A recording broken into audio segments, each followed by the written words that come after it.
कुछ चीज बेच में 8 साल मैंने होकर फल जो हुआ इलाज कोई नहीं डाला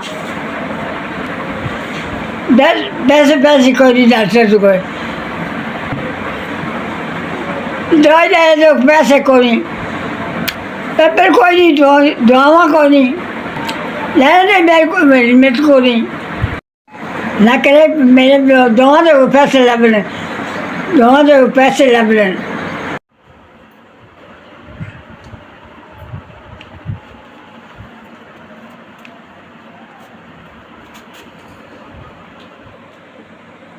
बड़ी मेहरबानी पैसे आ गए पेपर भी आ गए 4,000 रुपये लभ गया दुआवा तो